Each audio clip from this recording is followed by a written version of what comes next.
I guess that's what we needed to know.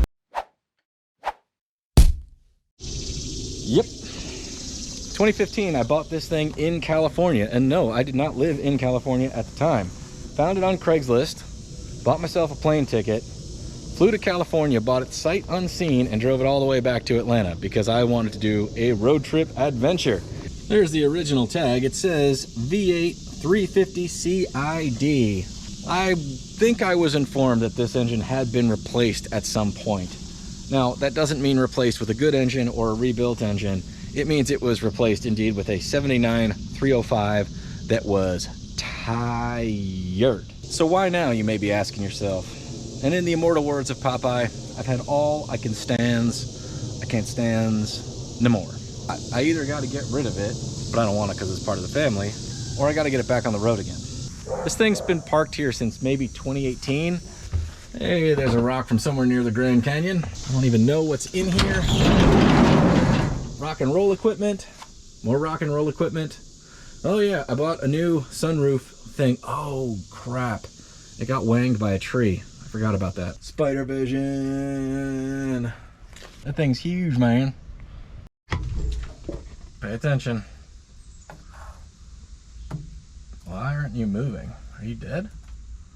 Are you dead, spider? Are you an ex-monstrous spider? It's like arachnophobia. Yeah, he gone. Oh no. Hey!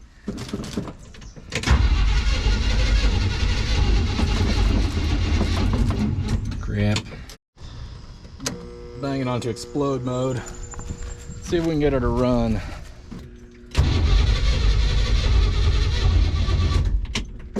Look how much gas, if any, we have, really. Guys, the door is that full of water.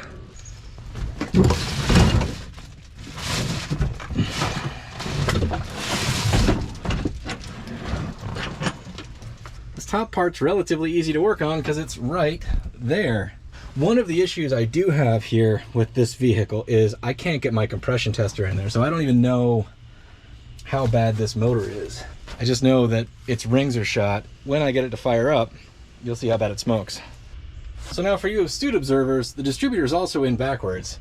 Has been since I got it. The firing order is correct, but somebody didn't know what they ought to have been doing. We'll give it a little bit of this and see if we can start. Come on, that's a lot. Well, there we go, we got fuel coming in. The accelerator pump is actually working, which is unusual. It's also got this sound, I don't know if you guys can hear it.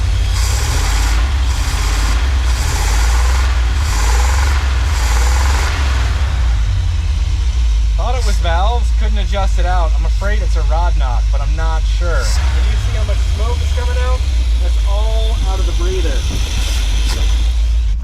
I think for a half second I was trying to talk myself out of doing the motor swap, but I think she's due. Look at that. I think it's spitting out SOS. Dot, dot, dot, dash, dash, dash, dot, dot, dot. Doesn't do much. Just like a kettle boiling. Whew. Whew. All right. Oh no. Nope. That's not good. Then I can't see nothing.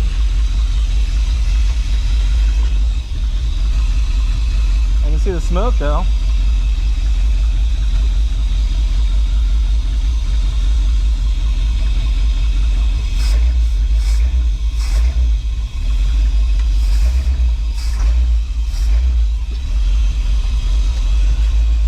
Good Lord. Whew.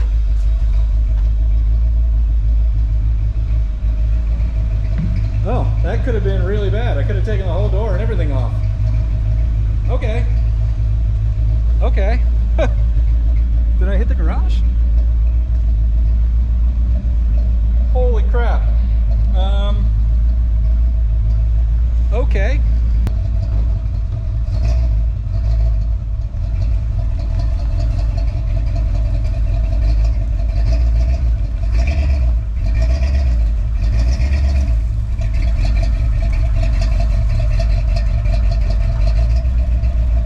I don't, whew. The track on this thing is wide. The ramp is 77.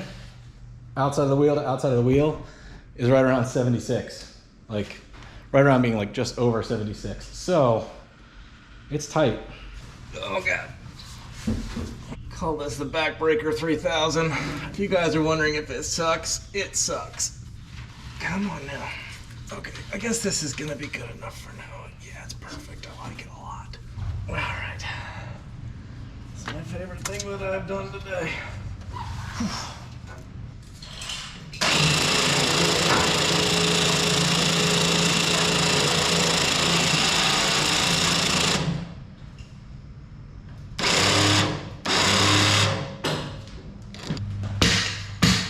Oh man, I'm a little nervous about the winch. Oh, how about that?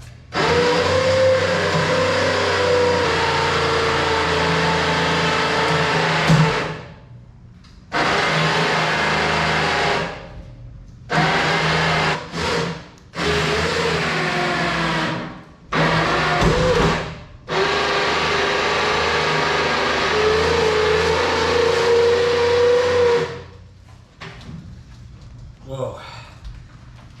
It's intense, fellas. Intense.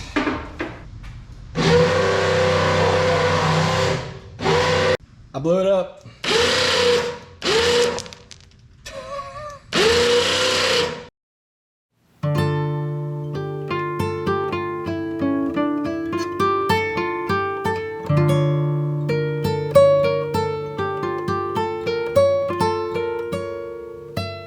Problem is, I still have to get this thing on the rest of the lift. So we are a little hosed. So now we're gonna jam the battery back in and do the scariest thing ever and try to back it up 3 feet up a ramp, blind. It's gonna be awesome.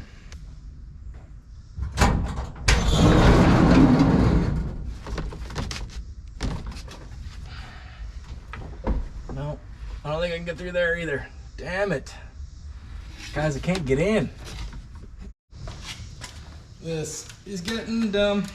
Gonna bow and lope to get into a murder van. Check thing. Oh dear. Graceful like a gazelle.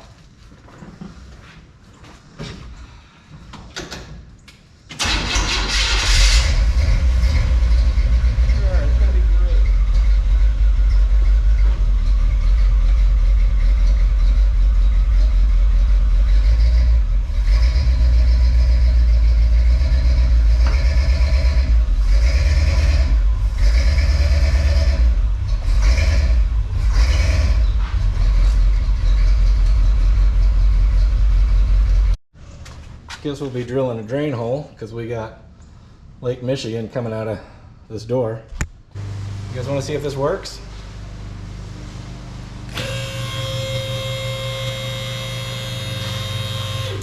Sounds totally normal. Totally normal. Okay. I'm really about to cross the point of no return on this. And for me, the point of no return is a good motivator. I'll just dive in and give it hell, even if it tries to break me or breaks me a little bit at a time. All right, engine number 2. Engine number 1, tool case, dog. Me, I think we're in business. Just gotta take it all apart. It's my understanding that all of this front razzmatazz has to come off. Does this separate? That's weird. So unfortunately, what I'm seeing is these bolts back here are back here. That presents a bumper-shaped problem. We're gonna make it up as we go. I'm surprised at myself here. I got masking tape for labeling stuff, a Sharpie, some Tupperware things, and one of my thing trays. Because I need to keep this hardware somewhat organized, because I do intend to get this van back together. All right, gang, the bolts down here were a pain in the butt, but it turns out there are just as many bolts in the bumper, equally as difficult to get to, so we just toughed it out. I bet I don't bother putting half of those back in. Okay? Well, that went better than expected. Where should a guy put this? Anybody know? trying not to be too bolstered here, because I'll tell you what, turns out that taking stuff apart is decidedly the easy part. I guess we'll just keep taking stuff apart, gang. We got the carb off, we got the distributor out. It feels like it's time to go under the car. I've got the power steering pump just kind of hanging here. Hopefully that'll be okay. I think the real bog's gonna be moving all of this onto this motor, and everything works the way that it is, so I think I'm just gonna do it the way that it is. The water pumps are slightly different. There's stuff going on that I don't see the need to change this relationship to the thing with my hands. That's suggesting there used to be a radiator here, so I think that's kind of okay. We're at a point to start lifting it up, not the engine but the car, and we need to pull the starter, we need to drain the oil if there's any in it, and we need to pull the transmission off this thing. So that will require temporary support, but we are more than qualified to do that with ratchet straps, as we did on the Roadster. This feels insane.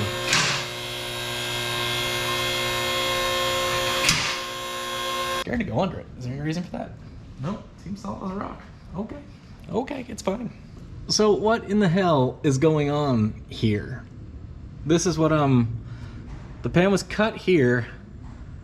This divot was put in, and it was welded and boogered up in all kinds of ways. I just don't really understand what's going on. So factory engine replacement method is to drop this whole front cross member, pull the steering, pull the brakes, pull everything, and then roll the engine and the front wheels out from under the car. Not even kidding, that's what's in the book. Extremely curious about this next endeavor.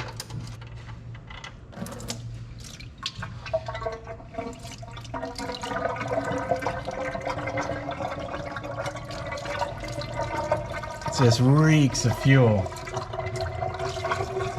Like, wow.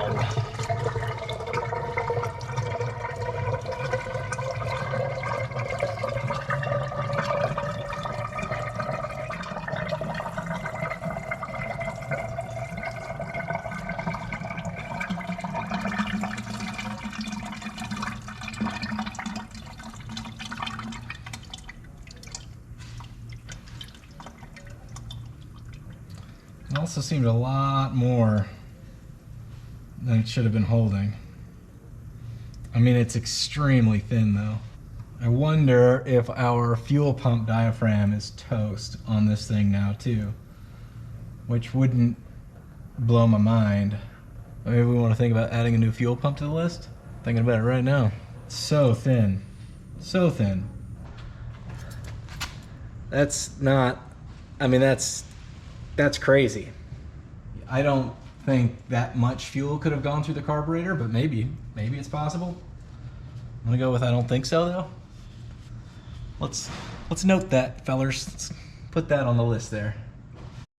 I'm pretty convinced at this point, just because she knew she was gonna burn oil anyway.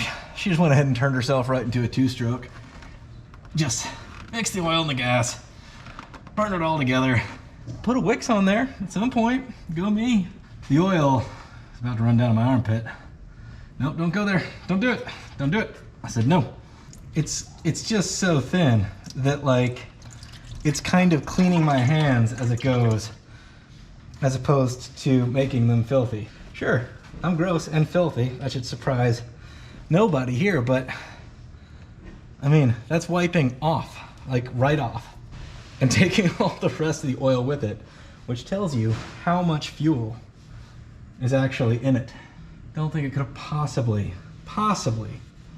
come from the carb with how little it's been driven lately, how little it's been run, and the fact that it is a mechanical fuel pump. So, but you know, we may be in for a $400 carb for different reasons.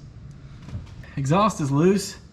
Time to pull the starter. Hopefully we can just leave that guy all wired up. It always freaks me out, like I'm gonna hit the starter wires against something, but the battery's out of the car, so if this thing magically goes sparky, then we've got some kind of wizard hanging out in here. I will say, fellas, the best thing I've done so far today is rearrange it so that tool case is right there. Up until right now, I've done, for me, an unbelievable job by putting my tools away as I use them. It's not something I am good at. I want you to see this. Spark plugs are in this thing.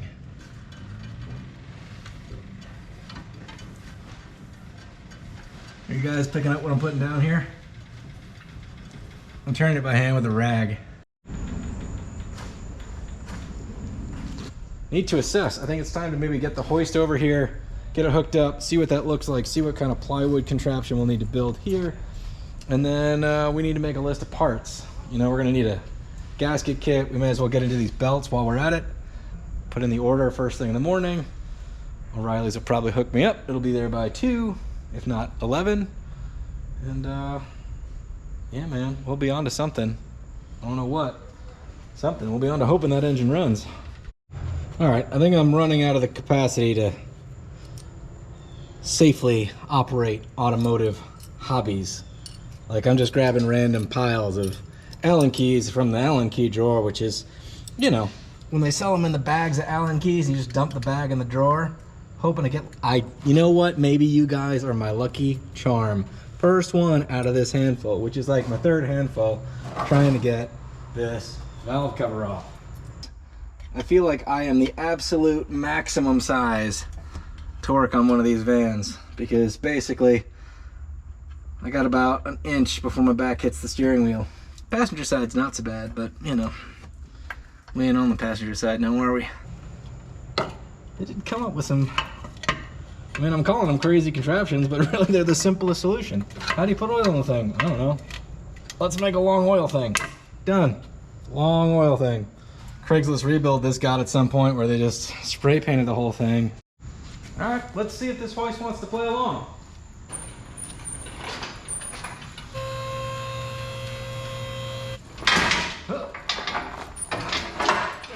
This is how I broke everything. Is our height going to cause us problems? Come take a look-see. All right, that's as far in as we can go, so we gotta go at least one more out to get us to here. But you can see, all right, I got you.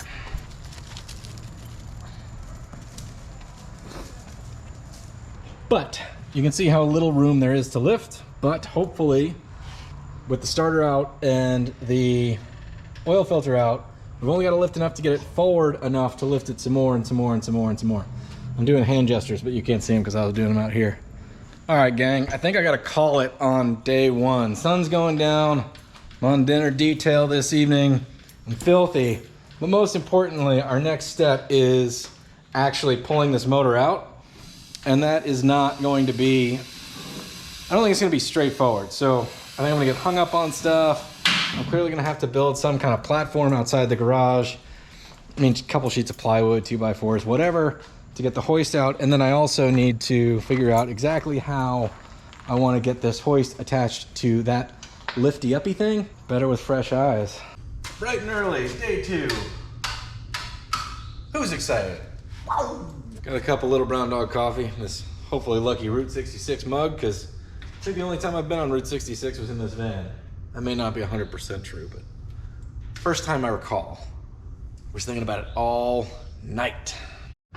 Honestly, what was keeping me up, I can't even tell you if it was like excitement, like Christmas morning kind of nervousness, or if it was like full-blown fear knowing there's a dentist appointment in the morning.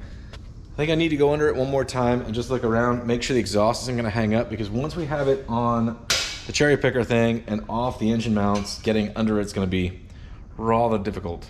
All right, ladies and gentlemen, this is, I was gonna say the idiot check portion of the program, but what I mean is it's an idiot check portion of the program. Oh, this was dumb. It's on a lift, why didn't I just go up more? Poor dead winch, I hardly knew ye. Got something going on here that I don't like. Like, the jack exploded somehow. See all that oil? It's not oily up there, so it clearly didn't run around. It just means it's leaking from somewhere down here. So let's keep that in our noodles for future reference. Again, we've got a strap and we've got this thing. So hopefully when we pull the engine, we're good. So welcome aboard. I turned our mounting plate sideways, got a heavy duty quick link, and just sent that through the lift bolt. I'm hoping that that's enough. While I was in here, I noticed the oil sending unit connection here. So that would have been a bummer. Would have torn that right out. I brought all my little wrenches because I don't know which one it was. It's probably this one maybe. Nailed it. Look who's sharp this morning. We're right about to get to a state of great precariousness where we got heavy stuff dangling in the breeze. We ain't got no body garage, you know? As far as I can tell, I gotta get this thing back in there, and we are I went like this, four bolts on the transmission away from this thing being loose, and then we gotta pull that one engine mount bolt out. There's no nut on it, we just gotta get the weight off of the thingamadoodle. Nothing left to do but to do it, I reckon. And that's scary. Let's see if she'll come out. I'd say getting this thing out is like maybe a third of the way through the process. Obviously still assuming our other Craigslist motor is just as good as it could possibly be. I mean, the man swore up and down he'd had it in his truck and it was a good running motor. The only problem I have with that is why the hell do you take a good running motor out of a truck? But I paid serious money for it.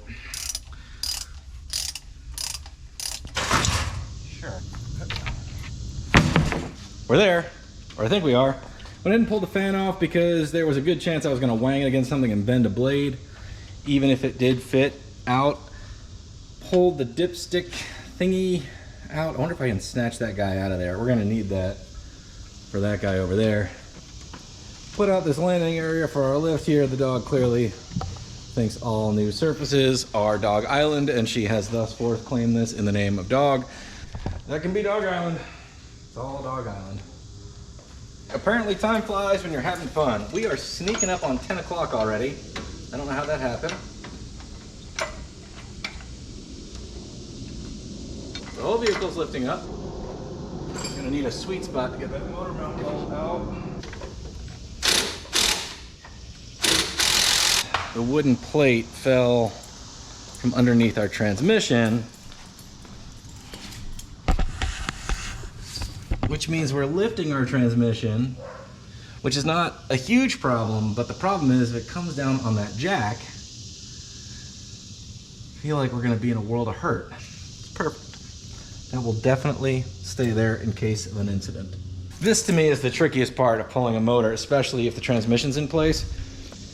The reality is the transmission's gotta go up just a little bit because it's coming with the motor and the pins are still in it, and until we can move the motor forward, it's got nowhere to go, is what I'm saying.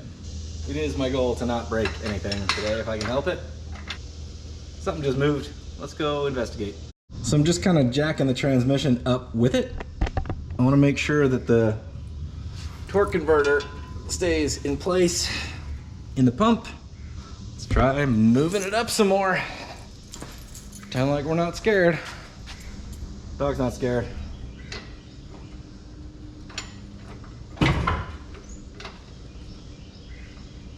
That just come loose on its own. Let's go look in the car. Yeah, I guess it did. So this will be a nightmare getting back together, I'm afraid, but we'll find out once we try to get back together. First things first. Although I am thinking that with the transmission jacked up kind of at this angle, it is going to be sort of our best bet here. So anyway, assuming our very leaky jack will hold it.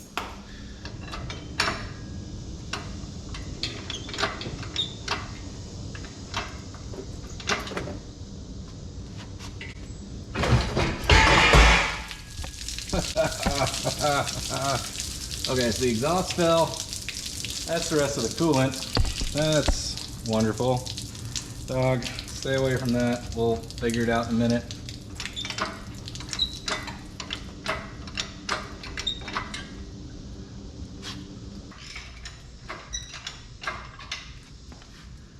So close.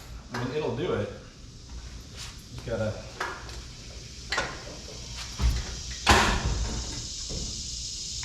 What was that? Might have? What did I break? Break something? Might have forgotten the vacuum line to the transmission. Fine. Might have pulled the dipstick out of the transmission. Also fine. And I gotta come up like the tiniest bit. Always wondered if there was something about this process that was the reason they modified the oil pan. Should not be necessary, but the way that I'm seeing this come out over the cross member, I can see how somebody might think that was the case. So I don't know what that means for our reinstall, because it's potentially a hell of a thing. All right, pal, I need Dog Island. Can I borrow Dog Island, please? Can I trade you? Can I come here? Thanks, bud. Let's go to that Dog Island. Oh, not good. That will be a lost to wheel.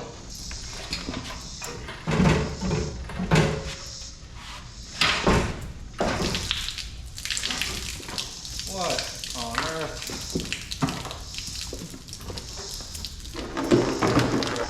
It's always the way.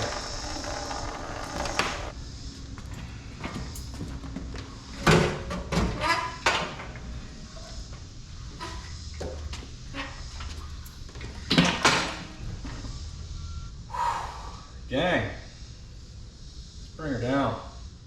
What a mess I've made today.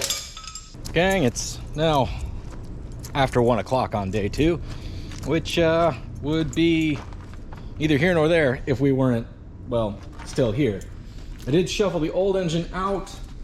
We're working on getting the new engine, new to us engine, ready with the equipment from the old engine, but I had to leave you behind for just a small bit because we had some technological issues. Basically, what I'm saying is, maybe now's a good time to subscribe if you haven't yet, because it would certainly help the channel out, and maybe one day, eventually, we could upgrade from this Fisher-Price camera equipment we're operating now. And the only thing I've noticed about this since I've been tinkering on it, because these are clearly the smog heads, it's, you know, it's the worst of the worst GM stuff, but it should run reliably. That's my hope.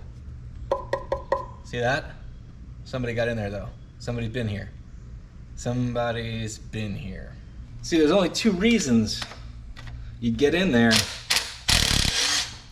and put a stupid timing chain cover on it that says Chevrolet. 2 reasons. One is the timing chain. 2 is to put a big dumb cam in it. Now, you may say, nobody puts a big dumb cam in an engine with stock smog heads. And I say, yeah, they do. You know how I know? Got one. That engine that we're trying to slowly rebuild is indeed had trash smog heads and a huge cam that Comp Cams, it was Comp Cams cam, and I called them and they were like, nah bro, that ain't gonna work. You need something else if you're gonna be street driving that car. And I was like, that's all I'm gonna do. He's like, yep, way too much cam. I thought, okay. This guy wasn't really the brightest dude, and clearly with the way that his other pickup truck was running, it was bad. Not able to tune a motor very well. So I'm not gonna think too hard on that. I'm gonna close my eyes and walk behind the swing set because I won't know till I know. So we're gonna get it in there, we're gonna get it running, we'll see what happens. It's a dumb way to do this, isn't it? Gang, we're not gonna spend a minute painting what I'm starting to be concerned might be a bum engine. But what we will do is paint the mark on the balancer so we can actually see when we adjust the timing. However, I think there's a 98.672% chance there's no way to line your face up with this timing tab once this is in the van, but still gonna do it. While we're doing this, you may as well note that your timing tab needs to match the size of your balancer.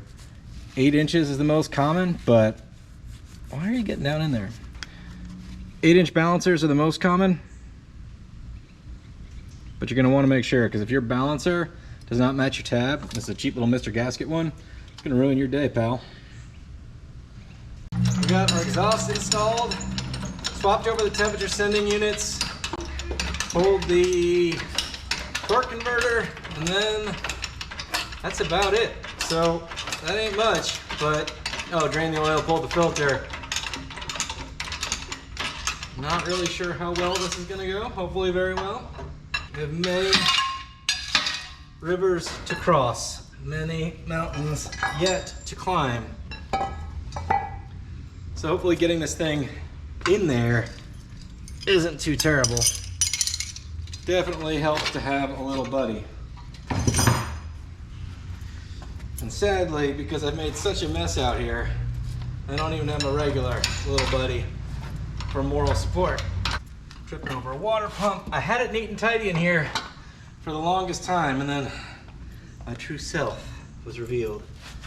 Regular Tasmanian devil. I just gotta go off this ramp, do some jumps.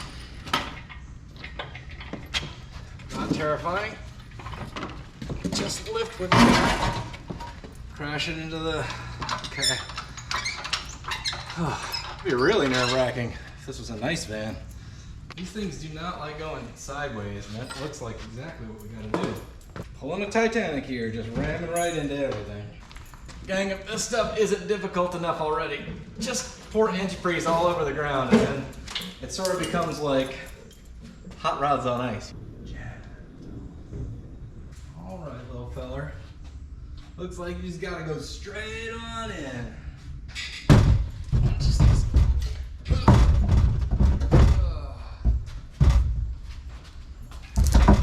That'd be really close if it works, and it may just not.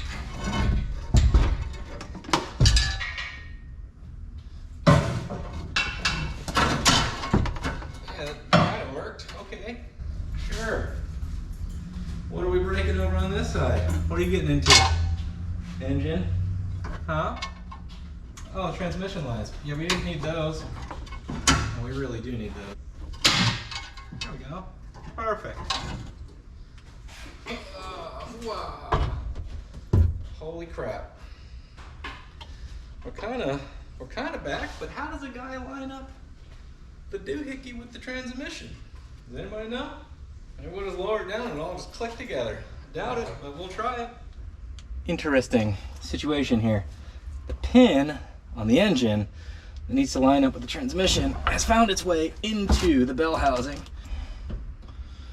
All right, lower it down a little bit. All right, I'm the only one here. Dang it. Predicament. Exhaust is against the car body. Pin is against the transmission. That motor mount isn't lined up yet. In order to go anywhere, we gotta go down just a little bit. But that creates a series of problems that we're gonna solve, hopefully, with brute force. Whoa. Okay, this pin on the engine just lined up with the transmission. So I got to do some dangerous stuff where I just shove the engine off this mount that it's on right now. See right there? That's precarious, and I'm just gonna go Hiya Karate and see if it'll go backwards. Ladies and gentlemen, do not attempt this type of martial artistry at home. This is for professionals only. Karate. The old driver's side has to continue to drop down. I'm not sure why we're not, but if this side drops about an inch, 3/4 of an inch, we should be lined up with the transmission in its current position. Nearly just fell out of the van. All right, gravity, do your stuff. 3, 2, 1, gravity. Okay, we're lined up. Trying to jam the old dipstick in place. You dipstick. All right, you don't want to do it. Okay, do you want to do it, please? Would you just please? All right, let's see if this little guy will do what it's supposed to do. Hell yes. So I think it's time. Pull this stand out. Put my whole brain pan under it. Hope it stays where it's supposed to stay. Man, I hope this is a good motor. You know what I'm saying? We've already been through the misery of lining up your clutch splines and getting your transmission, your engine stuck together on this channel before, but let's talk automatics for a second. Your torque converter's got a little notch that needs to go into the pump correctly, right? And if it's not lined up correctly and you bolt this transmission up, you're gonna jam the torque converter into your pump. It's not gonna pump any fluid and it's gonna break your pump. So there should be a little gap right there. Little gap. Once your bell housing is attached to your engine. Let me try to shed some light on the subject. Voila! So bell housing is mated to the engine, right? But we still have a gap right there. And when we put the torque converter bolts in, it'll pull that out a little bit. So there's a little bit of room for that to kind of move around. If your bell housing is against your block and there's no room there, your torque converter may not be where you want it to be, and you might be in a world of hurt and have to recheck. But it's better than tightening your bolts down and forcing it in place. I don't have any bolts in the bell housing to the block yet, so we're gonna do that now.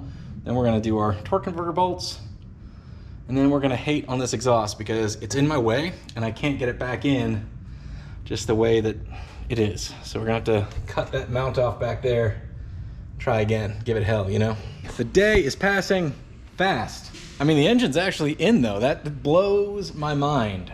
Blows my mind. Torque converter bolts are torqued. Brain just froze up right there. Instantly, you saw it happen. But I just got back from my second O'Reilly's run of the day. They got me all the parts that I ordered. So now we have our intake manifolds kit, our spark plugs, fuel filters, belts, all the stuff that we need to replace while we're in there. And we got to get all of this stuff off. Pulleys, alternator, water pump, intake. That's an Edelbrock aluminum intake, by the way, gang. There is just so much oil that was getting blown this way from coming out of the breather that it is just coated. Like, the backside's not as bad, but it's bad. The fallout wreckage is growing fast, ladies and gentlemen. We're also dealing with this newfangled technology. They call it HEI, and that stands for doesn't have points. And I don't know anything about it. I don't know if you guys knew this about these 70s vans, but the bodies were actually made by Ginsu. So all of these sheet metal folds right here, man, they will fillet you. They are sharp, buddy. All right, this is a Bizarro water pump, but we're gonna run it because it was working just fine. Off you go, little buddy. I was expecting to see murder and mayhem in here, and I'm just plain old not. So guess we'll just move on to the other one. Eventually we'll pull the heads, I guess. I'm so curious as to what the hell's going on in here. It ain't good, but it's good enough. I can leave fingerprints on it instead of the other way around. After all, guys, we're putting it in a thing. We don't even know if that motor's any good, if we're being real honest with ourselves. So shiny intake's not gonna do anything for us, and I don't want it anymore. Gang, we just crossed hour 10, and I gave up on cleaning that, and then I realized, well, if I don't have the tenacity to get that kind of clean, which it's kind of clean, whatever, I don't know that continuing on is a good idea at the moment. We'll see you tomorrow when we get a little further, I hope. I hope. Ladies and gentlemen, day 3. Woo!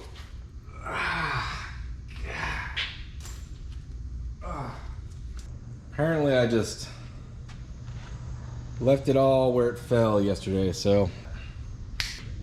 All right, I mean, it's gonna have to do. I'm kind of waffling, so I need to not waffle and just keep going. Breakfast time though, waffles would be.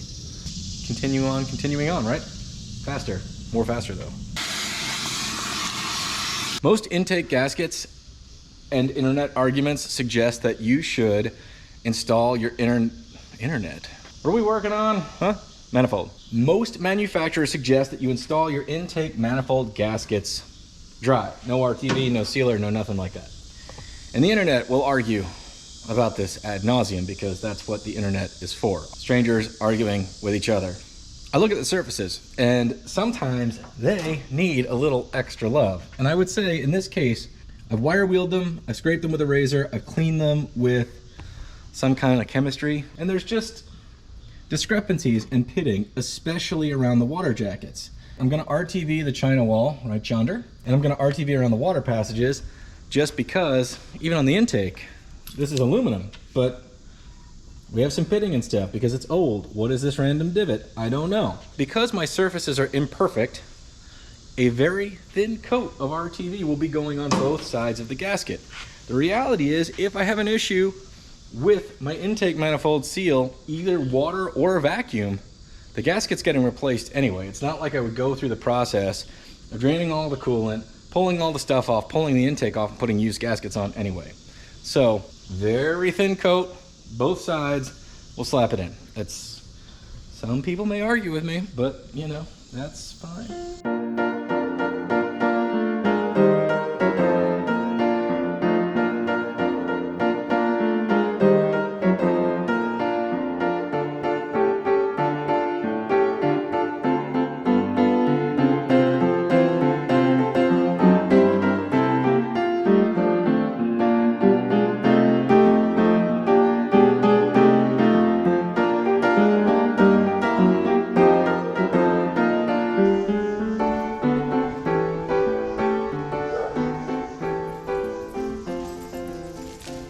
Just gotta get her to top dead center and distributor time. Yeah, there we go. Doing the oldest method in the book. Number one spark plug's out, so basically when you start getting air blowing back out of there, you're sneaking up on number one, then you just line up your marks. I'm gonna cheat. Put her at 10 degrees or so. Maybe 8, because I don't want to be at 0. Too far. When I land the distributor, it's probably not going to be exactly right. Should be enough to run. All right, we got a brand new distributor gasket, and we're going to use our old distributor because it was indeed working. At some point after all the road trips, the coil did go out in it, and so that's been replaced. So the rotor, lining up the rotor with the oil pump gear, which has the little medular in there. One convenient thing about this location is I can reach right down in here and turn the oil pump, which it actually looks like it's pretty darn close to pointing where I want it, which is we're just going to point it toward number one. All right, let's get lucky. Kind of right. I mean, that's seated, but not where we want it. Not seated, but right where we want it. Because these gears are cut the way these gears are cut, it obviously has to rotate as it engages with the cam gear. See? Oh, that landed right in there. Perfect. We got a winner! All right, we got plug wires, we got a distributor. Just keep trucking away. It's noon, day 3. Engine-wise, we need valve covers, valve cover gaskets. We need carburetor put back on and all the stuff involved in that. Connecting all the fuel lines from the fuel pump all the way up. All the vacuum lines that go to it. Install the water neck. We need to install the alternator and the alternator belt and the pulley for the water pump, the fan. Then I think we're on to like the radiator and all of that other stuff. We have a couple of wires that we need to hook back up to our distributor once all the valve covers and everything else are in place. Throttle return cables, etc., etc. It's a lot of stuff, but it's really not. Just trying to think it out while I'm trying to think. Then we're gonna dive back in. What the hell were we doing though? All my thinks made me lose track. Dudes, pulled out a bunch of valve covers. None of them had the right opening and gasket set up for the oil filler. Maybe it was one of those. Most likely they just jammed it in a breather hole. So these fancy ones are going back on, and I have been looking and looking and looking. I was like, what the hell did I do with the other one? And the answer is, not a damn thing. It's still sitting right there on that motor. Whew. Uh-oh, this is not good. We're fading fast. Oh, Riley! Whoa, Gotta hold on there, fellers. Round 2. But it turns out they still want some form of currency in exchange for auto parts. And I forgot my wallet. What am I missing and what did I forget? Because right now, I think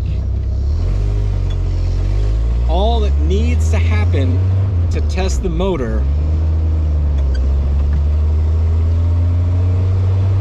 water neck goes back on, alternator, fan and belts and all that stuff, radiator, battery, key. Oh my god, the closer I get, the more worried about this motor I get. I really want it to run well, but I'm really afraid it has a cam in it. Oh, no cam. Tell you what, worrying about it is not going to make it better, so we're going to stop worrying about it right now and just hope she runs. How's that for a plan?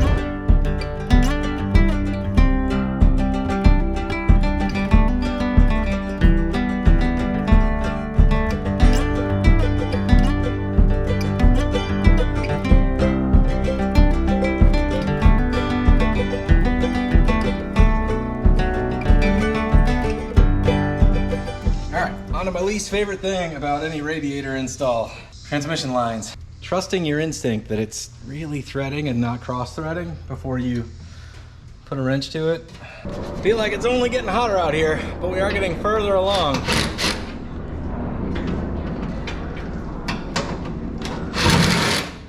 That didn't do what it was supposed to do at all. Do what I want. Go in the spot. A little concerned about one of the transmission line connections, but always would be. Even if I was 100% sure that this motor was good, broken in and ready to go, there's still 100 bolts that I took apart. I'm counting on my initial timing being right. I'm counting on, I wonder if I can time it, I haven't even looked. Counting on the starter being shimmed correctly. Pretty sure the belts are tight. Need to double check the firing order. Doesn't seem right. It's a gallon. That's not even tight. Forgot to remember to do that one. We'll get her. We got our first tiny little drip, drip, drip. Fellas, I seem to have lost the battery. It's about this big, heavy as hell. Oh, there it is. Oh god, the fact that I'm looking for it ought to tell you something. I'm nervous. When you're firing up an engine for the first time, after you've installed it, well, you're the guy that just tightened or forgot to tighten 200 bolts. And for this to go really well, the majority of them need to have been done correctly. I'm worried about the condition of the motor, but I'm also worried about all the crap I just did, you know? I'm quite capable of making mistakes and screwing things up. All right, gang. Well, here we are. Inside the vehicle, sweating bullets, mostly because it's hot outside, a little because we're nervous. Think now's the time. I've double checked the firing order. It's got oil in it, it's got coolant in it. It's got enough gas in the carburetor that it should want to bark off. Hopefully I got the timing pretty close. Fire extinguisher. I could spend all day wondering what I didn't check, but I'm really pretty tired, so I don't know if anything will come to me that's really brilliant. And it turns out that these engines have a pretty good way of letting you know. This is a Craigslist motor that I bought years ago, probably 4 or 5 years ago. Didn't use, stashed away. I think I paid $1,200 for it, and what the man told me was a turbo 400, which is actually a turbo 375, so that's not a good sign now that I think about it. Anyway, before my glasses completely fog up, morning safety glasses, because, well, we're with the engine here, gang. There is no firewall on these things with the doghouse out, so it's kind of the first will it run of Between the Sharks. This is an unknown motor. I wouldn't call it a junkyard motor, but it is a Craigslist motor. Whew. All right, here we go.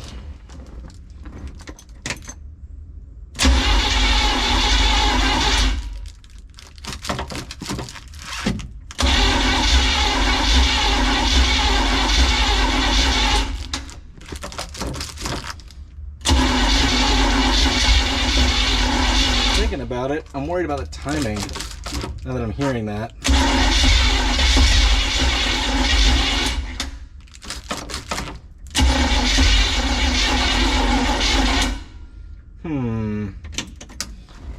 So the answer is no, not immediately.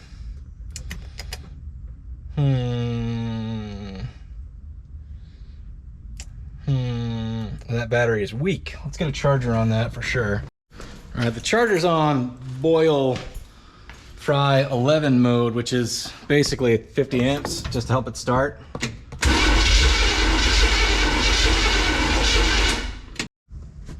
So we'll give it a splash.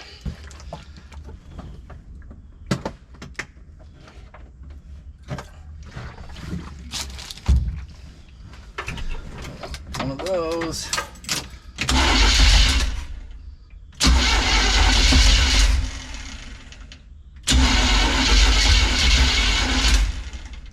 Definitely seems like we don't have any fuel. At least none getting here. Plus, it sounds like a timing issue as well, which makes sense because we haven't timed it.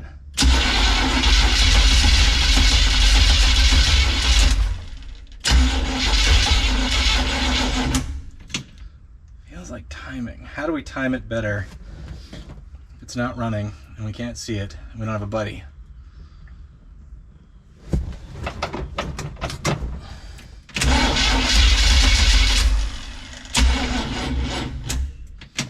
I don't know.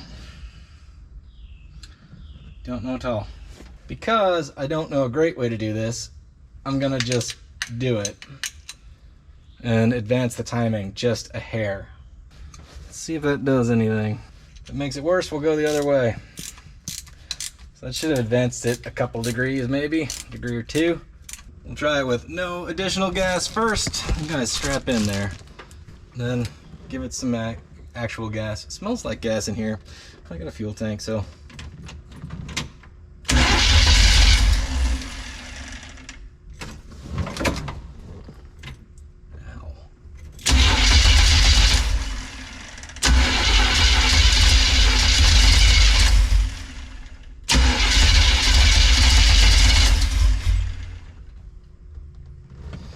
Feels like timing, but I don't know which way. That made it better. So maybe we go a little more? Just a fuzz. All right, fellas, we did the same kind of advanced thing. I did tighten it, right? Yeah, tightened it. Okay, good.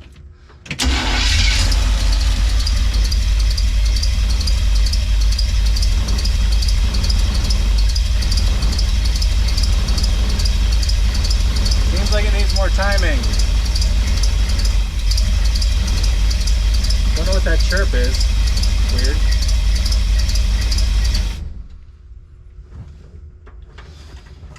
So, before we go any further, let's drag out the timing light. If I can get it to run that much, I can figure out what the timing is. I'm kind of relieved. I don't know how smoky it is in here. Less smoky than the last motor so far. Fingers crossed. Guys, I should probably be jumping for joy. We're not out of the woods yet is where I'm at. I think she's at like 0.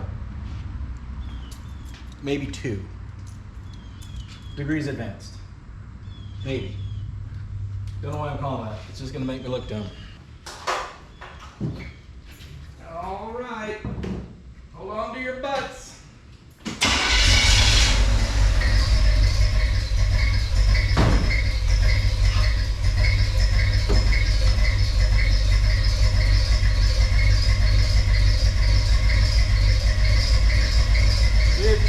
Before top dead center.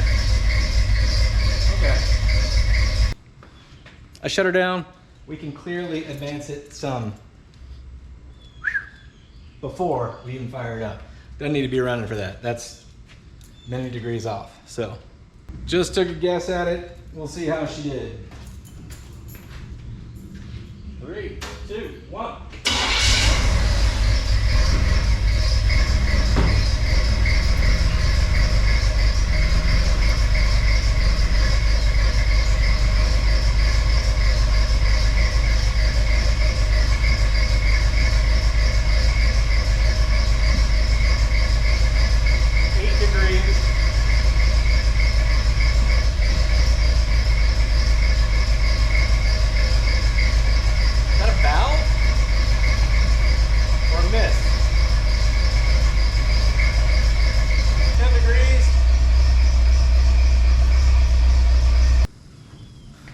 everything in the world is burning off that motor right now, though. Just everything is just smoking. But hey, it runs. Like, wait, I just realized that. Will it fire back up? We're here. Let's find out. Will it do it? We're here. Let's do a little hot rod.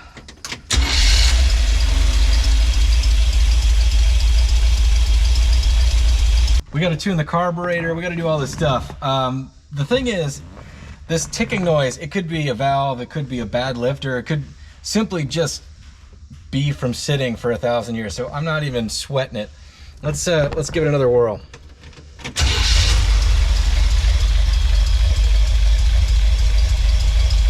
mean, it fires right up. It does not have some kind of lumpy cam. According to my doodler, it's got oil pressure. I don't even know what to say. It's Wednesday evening. I want to be on the road by Friday. Gang, it's bright and early. Day 4. I think I ran out of fuel last night. I sure hope I did, because if I didn't, something weird happened. I'll tell you what though, the modern jerry can and the old gas tank, it's just not a good combination. Huge pain. We'll make do. We always do. All right, we got 5 gallons in there-ish, probably like 4.5, minus what I spilled. With any luck, that'll start to do some work and turn the popcorn kernels or whatever ethanol turns into after 5 years back into a liquid. All right, so we got her to run yesterday, but that's about where the story ends. I was pretty elated. Nothing majorly screaming wrong. A little tick that we need to get into. Like I said, don't know if it's a lifter, don't know if it's exhaust, don't know if it's a valve, don't know. However, I did disconnect the battery last night for safety, and I dropped one of these into the abyss that's just down. It's a deep, dark, black hole.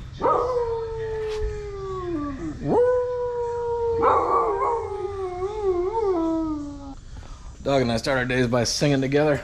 So here's the little trick. It's just thread in a 3/8 bolt with a nut on it, and then you tighten the nut. And that kind of is a battery saver when these things don't do the thing anymore. We got some fuel in there. We got the battery hooked back up. Let's see if she'll fire off. The fuel filters are looking pretty empty. So I might need to drop a little gasoline in the carburetor to help get the suctionification going, get the engine to run a minute, so the fuel pump can run a minute. And then we'll just show you the issues I'm having with this carburetor. Let's see. Oh, the accelerator pump's got a little in it. Okay. If it does, we'll give it a whirl. See how she runs this morning. Oh, but I don't have the keys. Dang it. You dipstick. There we go.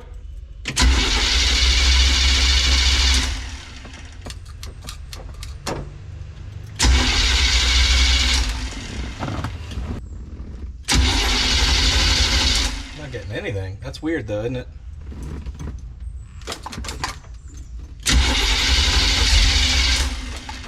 All right, now we got some fuel.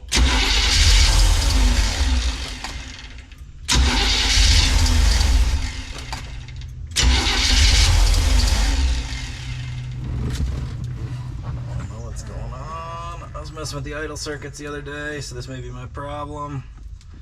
Let's go open a little more.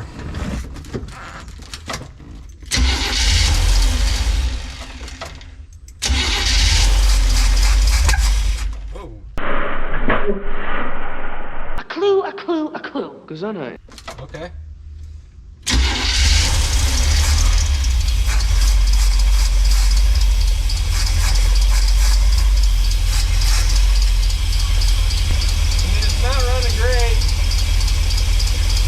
So I got my little carb tuning setup. It's a cheap vacuum gauge that I hooked to, obviously, the manifold vacuum, because ported won't tell you anything. Our advance is hooked up to ported. Majigger, what do you call that? Timing light? Having a tachometer on it is huge, man. It's huge. And some good old-fashioned vacuum leak finder, a carburetor tool. So I'm gonna fire it up. We're just gonna mess with it. This carburetor is old and tired and whatever else. So we'll just try to get it to an optimal tune for what it is and then check for vacuum leaks. That's really low, but the vacuum, that's terrible too. So let's just confirm our timing. I'm seeing 10 degrees. 10 degrees, that's what I'm seeing. That's good enough. Should be in the neighborhood of what we're doing. It is idling really low, so let's see if we can adjust that. Where's my device? Oh, my back pocket. That's where I always keep it. We're gonna adjust the idle mixture screws enough to see if we can get a change. Got a little bit of a change. I mean, the fact that the idle screws aren't really doing anything, and we only have 10 higajiggas of vacuum, something's wrong. So the carburetor's probably way overdue for a rebuild, but on top of that, it is carburetorus unknownus. Like, I don't know where it came from. It was on the motor when I got it, which means A, it's a California carburetor, which means it has more gadgetry and circuitry for smogness that I don't understand. And it's worn slap out. A new to me as of this morning, 1406, 600 CFM, Edelbrock carburetor. I don't know if you guys can see that, but I can move both shafts up and down. Not so much side to side, but up and down. This guy right here, nothing, nada, solid as a rock. So rather than try to bend carburetor unknown to my will, 15 minutes later, I have completely sweat through my t-shirt because it's 89 degrees already and it's not even noon. Swapped out the carburetors, that's it. Let's just see what the differences are between carburetorus unknown and 1406. Gonna take a minute to fill up, I guess. Half turn, a little squirt.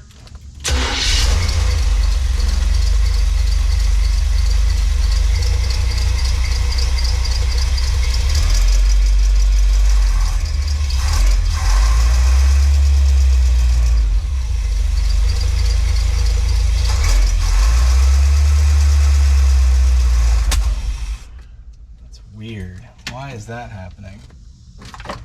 Makes me feel like the timing's not what I think it is. Let's find out. Instantly seeing more vacuum. So that's good. Timing's at 10 degrees. There's something terrible echoing in my head, and that is the guy I bought this engine from said there's something wrong with the distributor. And I know this distributor is fine from the last motor, or at least I think it is. So I'm wondering if the timing marks just aren't right. God damn it, Gump! You're a goddamn genius! Which should be a problem. But we can time it by ear, I guess. Something is behaving not the way that it should. We got a situation where we have low vacuum, we have weird low idle, and our timing appears to be set at 10 degrees. But I remember what the man said. Something wrong with the distributor, he said. And then we noticed the timing chain cover has been removed. The only thing I've noticed about this since I've been tinkering on it, see that? Somebody got in there though. Somebody's been here. Somebody's been here. Got this sneaking suspicion that something is not lined up correctly on the timing chain, like the gear is off a tooth or something like that, which would make reading the timing off the harmonic balancer not quite possible. But I have this concern. If you hit the throttle, it wants to backfire through the carburetor, and it lugs and stuff. It's not good. So that tells me the timing is off, but the timing according to the balancer and the timing light is correct. What does it all mean? So in a perfect world, the balancer is shifted, the timing mark on the balancer. I've heard that's a thing that can happen. I've only seen it happen once, and when it happened, the rubber thing came completely loose and was no longer doing anything.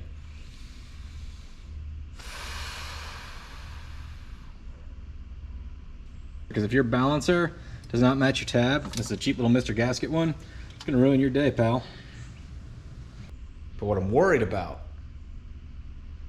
is if somebody put a timing gear set in here and a timing chain and it's off a tooth. And if that's the case, I'm pretty sure we got to pull everything apart and get that right, because Well, if the crank and the cam aren't doing their thing all happy together, then it's never gonna work. So I got one last trick up my sleeve. I'm gonna try to time it just with the vacuum gauge, and then we're gonna have to work from there. All right, here we go.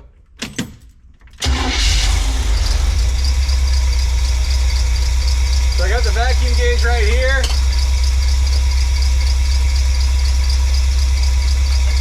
Got 13 mercuries.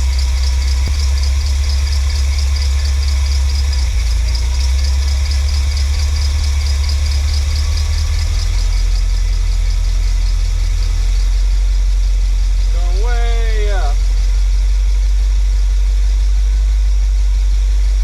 15, 18.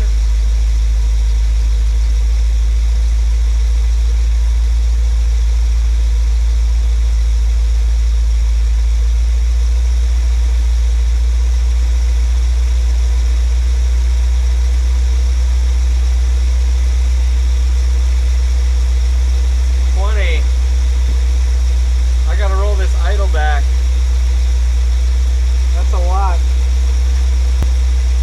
We just got 7 inches of mercury, or according to that timing mark, it's at 36 degrees. So something's not right because it's clearly running significantly better. I don't know if I can get any more timing out of it. Let's just kind of move it around and figure out where it wants to be. I dropped the idle back down to 550 RPM. See what else we can get out of it. 20 inches of mercury.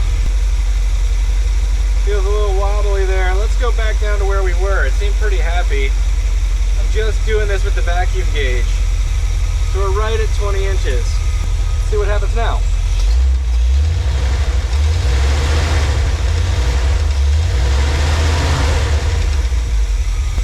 I don't know what to say about that. It's running like a top. Like a top. So here we are, we're idling at 670, something like that. So I keep advancing the timing on here. It's saying 47 degrees. I don't know what the hell is going on.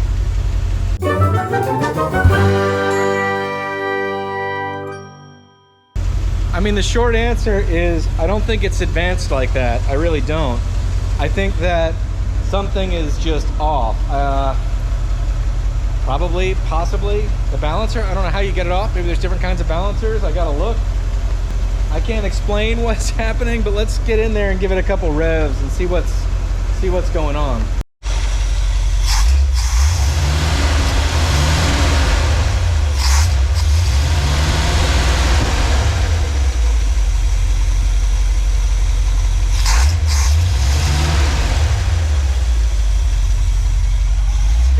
Tiny little hesitation, but I'm sure we can tune that out.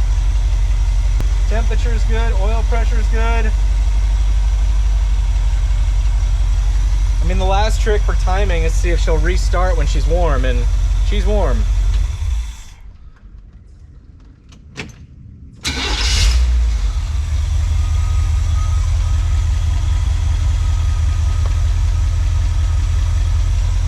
Put it in the comments. That's what, yeah.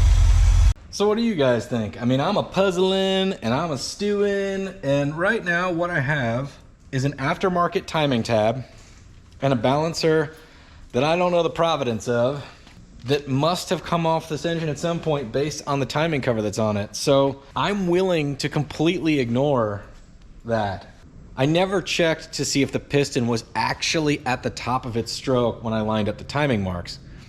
I simply got some compression, could feel it on my thumb on the spark plug hole, and then I lined up the timing mark to my timing tab. And so all that's telling me is that that's indeed on the compression stroke for number 1, but I never followed it through to see it was actually at the top of the cylinder when the line lined up. Now, if it is, that would be befuddling because there's no way in tarnation that this thing would fire up at 40 degrees advanced. It just wouldn't do it. There's just, I don't think, there's just no way. Dog. So here we are with a hot engine. Fires right up. 20 inches of vacuum.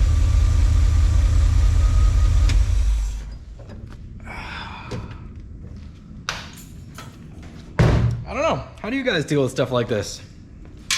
So now, if I had not been in a position where I've had to time without a timing mark before, which is, this is how I do it.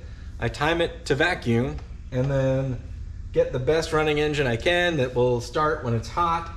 And then if I drive it around and I hear some pinging or some detonation, I'll just back it off a couple degrees and hope for the best. And that seems to work. I mean, we're midway through day 4. I wanted to get her roadworthy in 5 days.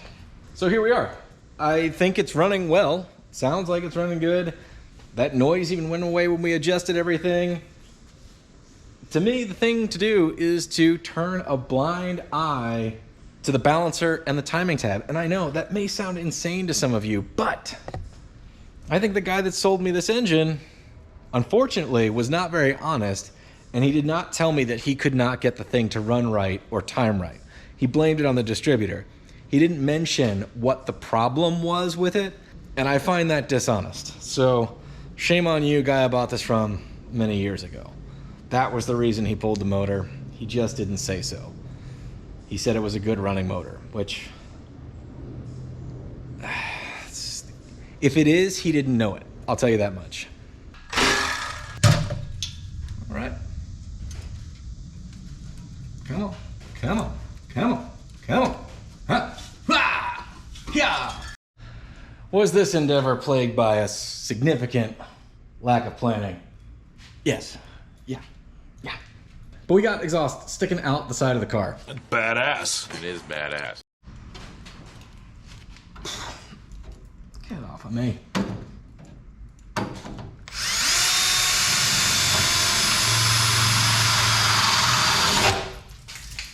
That's a lot of water. Good gravy. Everybody stay clear of the splash zone. Holy moly.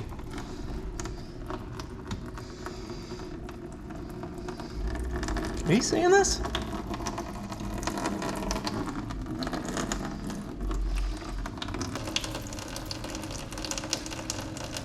This isn't a joke.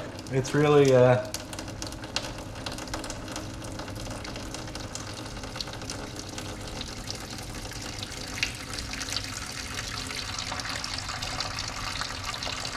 looks surprisingly clean.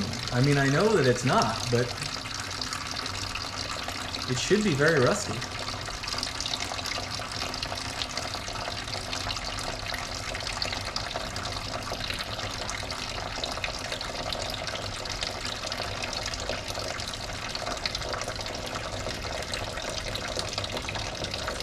Apparently we're going to be here all day.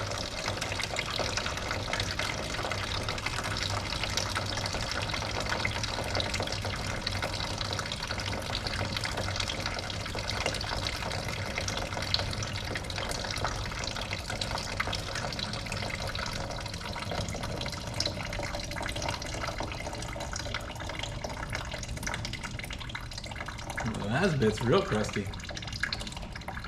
Look at this. That is a lot of water. So here I was thinking it was test drive time with our new exhausts there, but forgot we get this whole front end to put back together. So we're gonna give it one of those. Moses, good gravy. Those lower bolts were as bad as I thought they would be. It's like threading a needle wearing oven mitts. That's awful. Speaking of, it's time to try it. We got the ramps in, just shoved everything out of the way. Let's see if we can get this behemoth out of here without crashing it into my lift or the garage. That will be its own thing.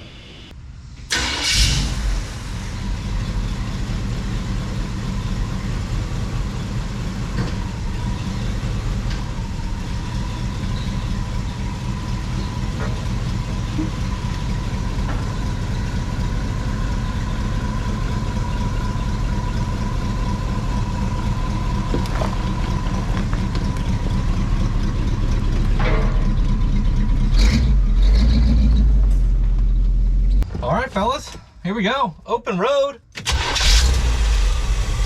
Got the doghouse all off. We can see and tune our whole situation here. Onward!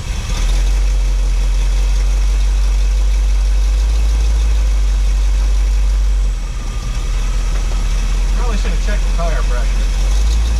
That's alright. Guys, it's leaving the yard. Can you even believe it? Want I put in here 5 gallons of gas? Sure. Oh, I forgot how crazy this is to drive. Because you're right over the front wheel, so the turning is just weird.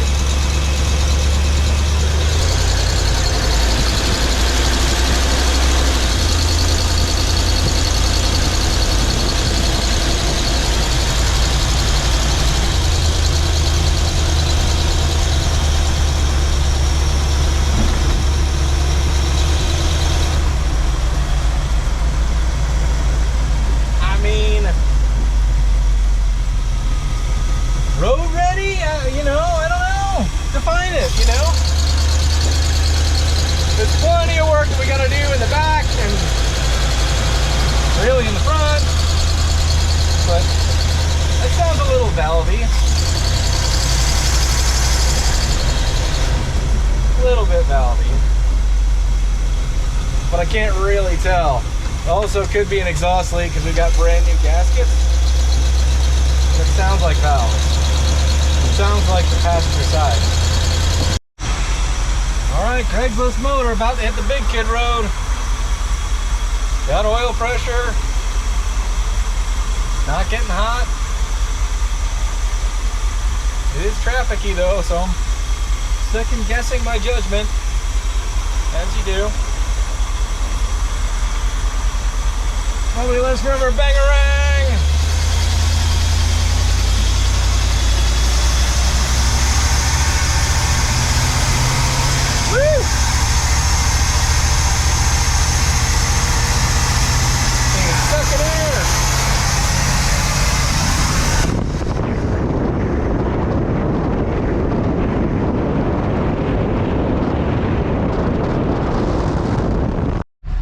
Alright, let's see.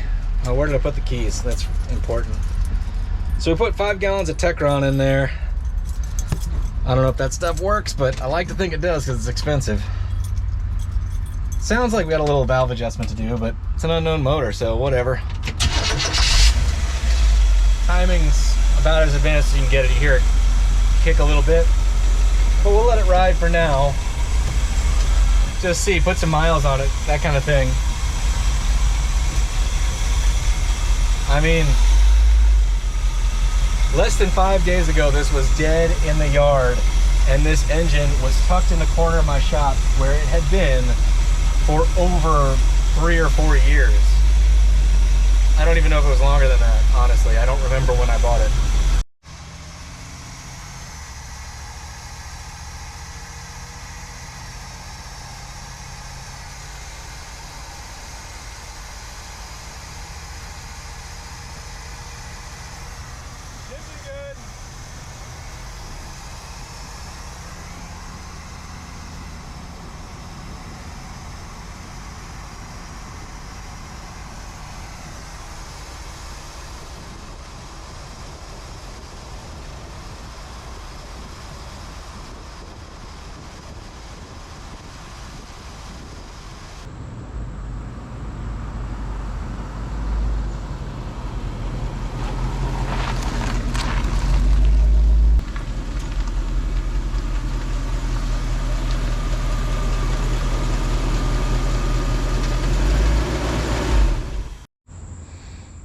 Gang, couple days well spent. We just drove it 50 miles an hour, got gas, did the whole thing with a brand new, to us, Craigslist motor that we didn't even know if it would run, right? And it's running pretty darn good. So if you're into this kind of junk, please consider subscribing, because I'm going to leave this thing out here and we're going to start daily driving it and sorting the problems out piece by piece. Valve tick, brakes, axle seals, bad tires, all that stuff. She's going to be a contender again. Ladies and gentlemen, thanks for watching Between the Sharks. Good luck on your projects out there. We'll see you next time.